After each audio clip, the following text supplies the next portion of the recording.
जय छठी मैया की।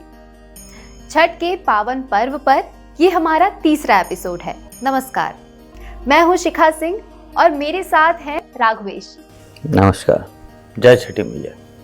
पिछले 2 भागों में हम लोगों ने छठ पर पूजे जाने वाले देव भगवान सूर्य की महिमाओं के विषय में जाना और इस एपिसोड में हम राघवेश जी से जानेंगे छठी मैया के बारे में।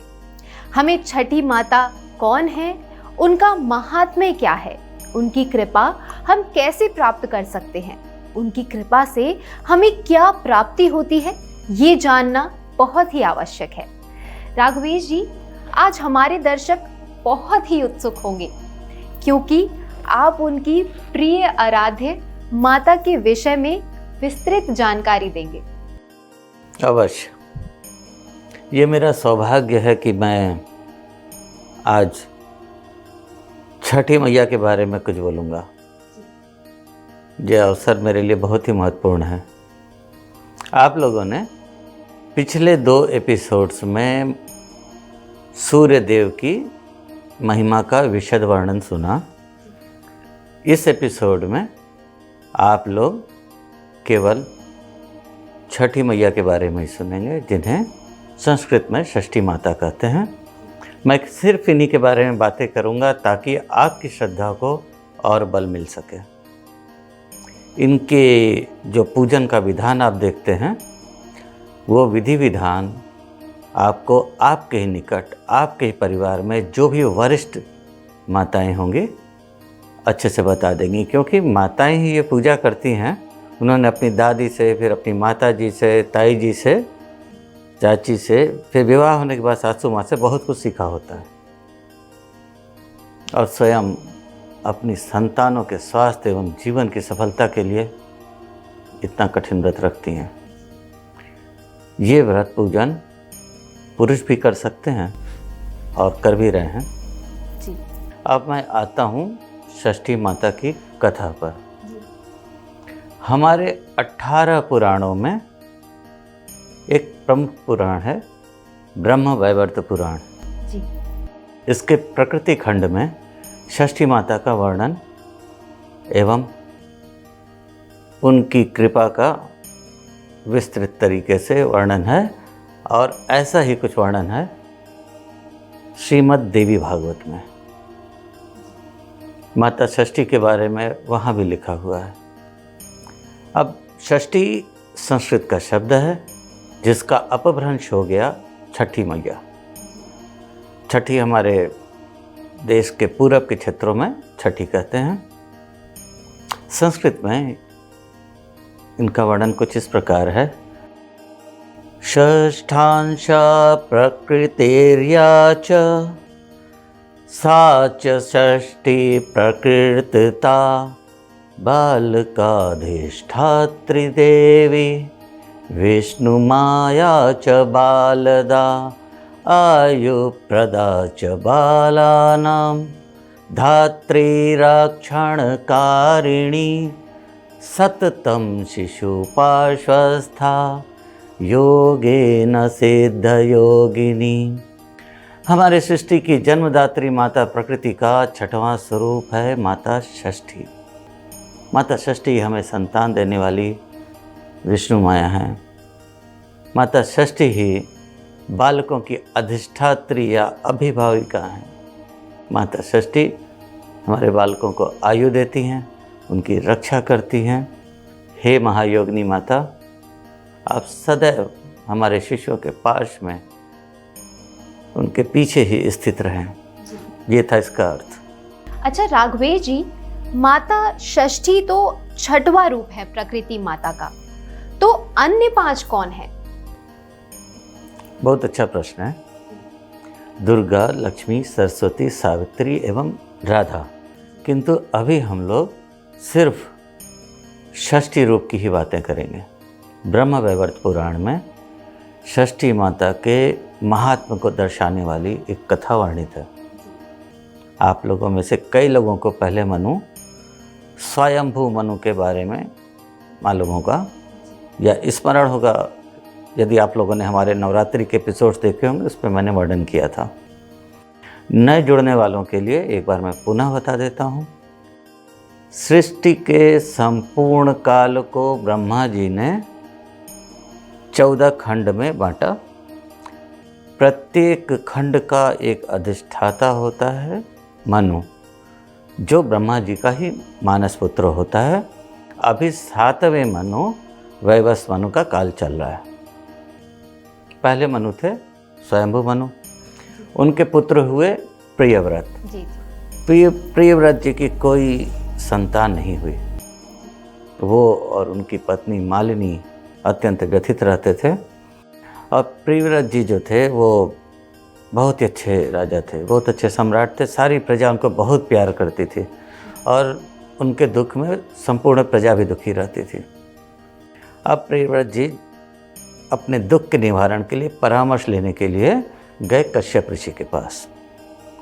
कश्यप ऋषि ने उन्हें परामर्श दिया पुत्रेष्टि यज्ञ करने के लिए। ढेर सारे ऋषि मुनियों को आमंत्रित करके बहुत ही भव्य रूप से प्रियव्रत जी ने पुत्रेष्टि यज्ञ का आयोजन किया। पूर्णा जैसे ही यज्ञ की पूर्णाहुति हुई, उसके कुछ समय के पश्चात उनकी प्रजा को शुभ समाचार मिला कि महारानी मालिनी गर्भवती हैं। जी। प्रजा भी आह्लादित हो गई, उत्सव मनने लगे, क्योंकि वो लोग अपने राजा को बहुत ही चाहते थे, उनसे बहुत प्रेम करते थे और अब तक दुखी रहते थे अपने महाराज का दुख देखकर। किंतु अब प्रजा बहुत ही हर्षित थी। देखते देखते प्रसव का समय भी आ गया, किंतु जब पुत्र का जन्म हुआ तो वो मृत था। प्रियव्रत और मालिनी की वेदना अनंत थी, बहुत ही घोर थी। वो विचित्र से हो उठे। सारी प्रजा भी उनके दुख को देखकर विलाप करने लगी। शिशु की अंत्येष्टि भी संभव नहीं हो पा रही थी, क्योंकि राजा प्रियव्रत शिशु को सीने से लगाए हुए बैठे थे, विलाप कर रहे थे और शिशु को छोड़ने को तैयार ही नहीं थे। और उनसे शिशु को अलग कर पाने का किसी का साहस न था। तभी आकाश से एक दिव्य रथ तेजोमय मणि और रत्नों से जड़ा हुआ, स्वर्णिम आभा वाला उतरता हुआ दिखा। आके रथ उतरा, उसमें एक देवी बैठी हुई थी श्वेत वस्त्र में, जो बड़ी ही दिव्य स्वरूपा थी, साक्षात महामाया लग रही थी। सबके जड़वत होकर उनको देखने लगे। देवी अपने यान से उतरकर, रथ से उतरकर चलकर प्रियव्रत जी के पास आईं और उन्होंने, उनका तेज ऐसा था कि उससे सम्मोहित होकर प्रियव्रत जी उनकी स्तुति गाने लगे, भावपूर्ण एकदम। सारी प्रजा भी अश्रुपूरित नयनों के साथ उन्हें हाथ जोड़े जड़वत खड़ी रही। देवी ने अपना वात्सल्यमय हाथ मृत बालक के शरीर पर फिराया और मुस्कुराते हुए कहा, पुत्रदा अहम अपुत्राय, अर्थात मैं पुत्रहीनों को पुत्र देती हूँ। माता का ममता भरा हाथ जब शिशु पे फिरा, जैसे ही फिरा था शिशु सिसकियाँ लेकर रुदन करने लगा। शिशु तो क्रंदन कर रहा था, पर हर्ष से प्रजा हर्षनाद करने लगी, खुश होकर चिल्लाने लगी। राजा और मालिनी जी भी बहुत प्रसन्न हुए और उनके पास शब्द नहीं थे कृतज्ञता ज्ञापन के। प्रियव्रत जी विवल होके माता के चरणों में गिर पड़े। उन्होंने पूछा, मेरे मृत पुत्र को जीवन देने वाली हे माता, आप हैं कौन? आपने प्राण संचरित कर दिए उसके मृतदेह में। देवी ने कहा, मैं ब्रह्मा जी की मानस पुत्री षष्ठी हूँ। मैं मूल प्रकृति के 6वें अंश से उत्पन्न हुई हूँ। मैं संसार के सभी बच्चों की पालन करती हूँ, मैं इनका रक्षण करती हूँ और मेरे प्रत्येक भक्त का पुत्र सदैव सुरक्षित और सुखी ही रहेगा। तुम्हारा ये पुत्र जो है इसे सुव्रत नाम दो, ये बड़ा ही प्रतापी सम्राट बनेगा और 100 अश्वमेध यज्ञ करेगा। ऐसा बोलकर वरदान देकर देवी अपने लोक की ओर वापस लौट गई। उनकी भक्ति एवं कृतज्ञता में डूब चुके प्रियव्रत ने अपनी समस्त प्रजा को आदेश दे दिया कि अब से प्रत्येक महीने में शुक्ल पक्ष की षष्ठी को माता षष्ठी की अर्चना की जाएगी। तभी से शिशु के जन्म के उपरांत भी 6वें दिन षष्ठी मनाने का प्रचलन आरंभ हो गया। षष्ठी बहुत अच्छा उत्सव होता है और बहुत ही शुभ माना जाता है। ब्रह्म वैवर्त पुराण में भी शुक्ल पक्ष की षष्ठी को देवी के पूजन और इस परंपरा के प्रसार का वर्णन तो मिलता है, किंतु अभी मनाई जाने वाली सूर्य षष्ठी है तो अति प्राचीन, लेकिन कब से प्रचलन में आई इसका उल्लेख मैंने ढूंढ पाया हूँ जी। संभवतः ये षष्ठी इसलिए हमारे विद्वानों ने मनाना आरंभ किया क्योंकि सूर्य देव की अर्चना आराधना से तो सभी कुछ अच्छा ही होता है, साथ ही में हमारे बच्चे भी सुरक्षित हो जाएं, क्योंकि संतान ही सबसे बड़ा धन होती है गृहस्थ लोगों के लिए। सूर्य षष्ठी का उल्लेख भविष्य पुराण में भी मिलता है। एक बात और बताना चाहता हूँ, षोडश यानी कि 16 मातृकाओं का एक मंत्र है। गौरी पद्मा शची मेधा सावित्री विजया जया देवसेना स्वधा स्वाहा मातरो लोक मातरा धृति पुष्टिस्तथा तुष्टि आत्मनः कुल देवता गणेशानादिका हेता वृद्धौ पूजाश्च षोडश। इस मंत्र में एक नाम आता है देवसेना। देवसेना कौन है आपको नहीं स्मरण होगा।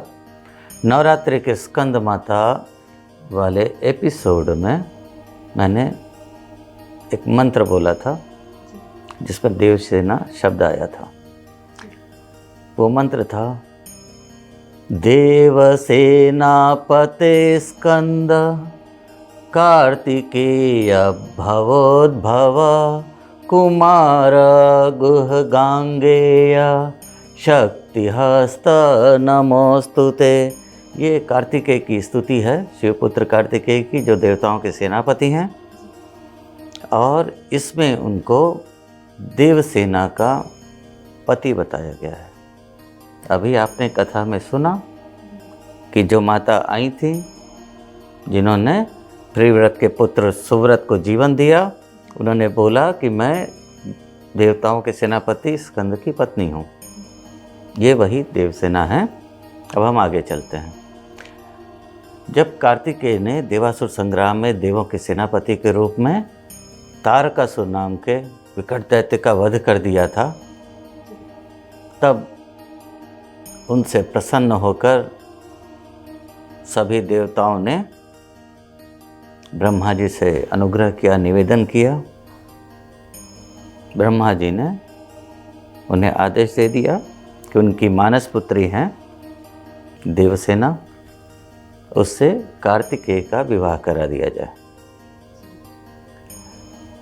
चूँकि कार्तिकेय कैलाश छोड़कर दक्षिण भारत चले गए थे, इसलिए उत्तर भारत के साहित्यों में कार्तिकेय की पत्नियों का वर्णन नहीं मिलता हमें ज़्यादा, परंतु दक्षिण भारत में सनातन धर्मी बहुत ही बड़ा विश्वास रखते हैं। वो कार्तिकेय की बहुत पूजा करते हैं मुरुगन नाम से, एवं वहाँ प्रचलित है कि कार्तिकेय की 2 पत्नियाँ हैं, एक देवसेना एक वल्ली। देवसेना को ही वहाँ देवयानी भी कहते हैं। क्योंकि वो दैवीय यान पर बैठकर आई थी कार्तिकेय से मिलने के लिए। दैवीय यान का मतलब होता है दैवीय हाथी, वो है ऐरावत, वो इंद्र के ऐरावत से ही आई थी। एक मान्यता ये भी है, ऐसा कहा जाता है देवसेना ही षष्ठी माता के रूप में, छठी मैया के रूप में हमारे बच्चों की रक्षिका हैं। प्रमुख मातृकाओं में इनकी गणना होती है, इसलिए हम ये विश्वस्त रह सकते हैं कि प्रियव्रत के पुत्र सुव्रत को जीवन देने वाली माता देवसेना ही थी, वही षष्ठी माता हैं, वही हमारी छठी मैया हैं। उन्हीं की कृपा से हमारी संतति का पालन हो पाता है, उनकी कृपा से ही हमारी संतति सुरक्षित रहती है, उसका कल्याण होता है। इसलिए संतान का कल्याण चाहने वालों को छठी मैया की अवश्य पूजा करनी चाहिए। माता के प्रति प्रेम और विश्वास बनाए रखने से माता अवश्य शुभ फल देती हैं। माता के बढ़ते हुए भक्तों की संख्या प्रतिवर्ष जैसे बढ़ रही है, देखते हुए लगता है कि माता कृपा कर रही है, तभी ना भक्तगण बढ़ रहे हैं। तो माता के ऊपर सभी भक्ति बनाए रखें और अर्चना करें। आपसे इतनी जानकारियां मिलती हैं कि मेरा लालच और बढ़ जाता है।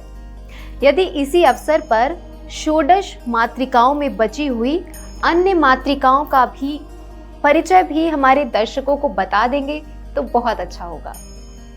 ठीक, अवश्य बताऊंगा। जानकारियाँ जितनी रहें उतना अच्छा। मैं अभी विस्तृत जानकारी न दूंगा, अन्यथा मूल विषय से हम लोग भटक जाएंगे, किंतु संक्षिप्त परिचय अवश्य बता देता हूँ ताकि हमारे दर्शक जानते रहें कि जिन 16 मातृकाओं का पूजन करते हैं वो हैं कौन। प्रथम है गौरी, मेधा, सावित्री, विजया, जया, हमारी छठी मैया षष्ठी, स्वधा, स्वाहा।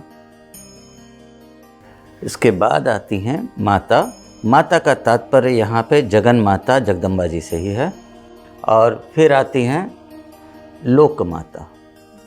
लोक माता कोई एक देवी नहीं है, ये 32 देवियों का समूह है जो देवासुर संग्राम में विष्णु जी के मुख से असुरों का नाश करने के लिए प्रकट हुई थी ये सभी देवियाँ। फिर आती हैं घृति, पुष्टि, तुष्टि, कुल देवता। सूर्य षष्ठी के पूजन की परंपरा हमारे देश में संभवतः बिहार प्रांत से ही आरंभ हुई होगी, क्योंकि बिहार निवासी बड़े ही लगन और प्रेम पूर्वक निष्ठा के साथ इस पर्व को मनाते हैं और वहाँ से इस पूजन की परंपरा निकलकर आज विश्वव्यापी हो रही है। एक मैथिल ग्रंथ है वर्ष कृत्य विधि, इसमें प्रतिहार षष्ठी के नाम से इस छठी का पूजन का विस्तृत उल्लेख है। यद्यपि बिहार में ही हर थोड़ी दूरी पर पूजन की शैली थोड़ी थोड़ी विधि विधान बदलते हैं, पर मूल स्वरूप मूलतः सब कुछ एक ही है। तो अब आप लोग षष्ठी माता की हृदयपूर्वक पूजा करें। माता आपके परिवार के सभी बच्चों पर अपनी कृपा करें और आजीवन उनकी रक्षा करें।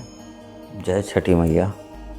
राघवेश जी, माता की स्तुति भी बता दीजिए ताकि हमारे प्रिय दर्शक गण माता को हृदय पूर्वक पूजते रहें। क्षमा चाहूँगा, ये मेरी त्रुटि है कि मैं स्तोत्र नहीं बताया इस बार। बड़ा ही प्यारा स्तोत्र है, बड़ी ही प्यारी स्तुति है ये, आप सभी आसानी से याद कर सकते हैं। श्रीमन्मातरम्बिकां विधिं मनोजातं सदा भीष्टदां स्कन्देष्टं च जगत्प्रसूं विजयदां सत्पुत्र सौभाग्यदां सद्रत्नाभरणान्वितां सकरुणा शुभ्रां शुभां सुप्रभा षष्ठांशा प्रकृते परां भगवतीं श्रीदेवसेनां भजे। षष्ठांशा प्रकृते शुद्धां सुप्रतिष्ठां च सुव्रतां सुपुत्रदां च शुभदां दयारूपं जगत्प्रसूं श्वेतचम्पकवर्णाभां रक्तभूषणभूषितां पवित्ररूपां परमं देवसेना परं भजे। अथ श्री षष्ठी देवी स्तोत्रम, ये रहा षष्ठी देवी का स्तोत्र। अब इसके आगे चलते हैं हम। नमो देव्यै महादेव्यै सिद्ध्यै शान्त्यै नमो नमः शुभाय देवसेनायै षष्ठीदेव्यै नमो नमः वरदाय पुत्रदायै धनदायै नमो नमः सुखदायै मोक्षदायै च षष्ठीदेव्यै नमो नमः शिष्टयै षष्ठांशरूपायै सिद्धायै च नमो नमः शक्तिषष्ठीस्वरूपायै महादेव्यै नमो नमः महामायै सिद्ध्ययोगिन्यै षष्ठीदेव्यै नमो नमः पाराय पारदायै च षष्ठीदेव्यै नमो नमः साराय शारदायै च पाराय सर्वकर्मणां बालधिष्ठात्रिदेवी च षष्ठीदेवी नमो नमः कल्याणदायै कल्याण्यै फलदायै नमो नमः कल्याणदायै कल्याण्यै फलदायै च कर्मणां प्रत्यक्षाय च भक्तानां षष्ठीदेवी नमो नमः पूज्याय स्कन्दकान्ताय सर्वेषां सर्वकर्मसु देवरक्षणकारिण्ये षष्ठीदेव्यै नमो नमः शुद्धसत्त्वस्वरूपाय वन्दिताय नृणां सदा हिंसाक्रोधवर्जिताय षष्ठीदेव्यै नमो नमः धनं देहिं प्रिया देहिं पुत्रं देहि सुरेश्वरी धर्म देहि यशो देहि षष्ठीदेव्यै नमो नमः भूमि देहि प्रजां देहि विद्देहि वेद्यां सुपूजिते कल्याणं च जयं देहि षष्ठीदेव्यै नमो नमः। कुछ बचा क्या? सब कुछ तो दे दिया माता ने। अभी माता की स्तुति समाप्त नहीं हुई है। इति देवी च संस्तूय लभे पुत्र प्रियव्रत यशस्वनीं च राजेन्द्र षष्ठीदेवी प्रसादता। षष्ठी माता की कृपा तो अपरंपार है। उन्होंने अपनी स्तुति से प्रसन्न होकर प्रियव्रत के मृत पुत्र को जीवित कर दिया था। माता षष्ठी अपने भक्तों को राजेंद्र बना देती हैं, मतलब राजपाट सौंप देती हैं। जो भी माता का स्तोत्र सुनता है परम भाग्यशाली होता है, परम बुद्धिमान हो जाता है और पुत्रहीनों को पुत्र की प्राप्ति होती है। जो यशस्वी और चिरंजीवी होते हैं वर्ष भर माता की स्तुति करने का बहुत ही महान फल मिलता है। सारे पापों से मुक्ति मिल जाती है। और यहाँ तक कि जो महावंध्या होती हैं, मतलब ऐसी महिलाएं जो माता बन ही नहीं सकती, उनको भी पुत्र प्राप्ति होती है। और पुत्र गुणी होते हैं, विद्यावान होते हैं, यशस्वी होते हैं, उनकी आयु लंबी होती है। ब्रह्मवैवर्त पुराण और देवी भागवत सब में छठी मैया के प्रताप का बहुत अच्छा वर्णन है। छठी मैया की आराधना करने वालों को सभी सुख, सभी संपन्नता, स्वास्थ्य, आरोग्य, राज्य सब कुछ प्राप्त होता है। तो आप सभी लोगों से बस यही चाहूँगा, माता के प्रति श्रद्धा बनाए रखें। अब माता का पूजन करते रहें, उनकी स्तुतियाँ गाते रहें। वाह, बहुत ही सुंदर स्तुति थी। बहुत बहुत धन्यवाद राघवेश जी, षष्ठी माता के विषय में हमारे प्रिय दर्शकों को इतनी बातें बताने के लिए। नमस्कार।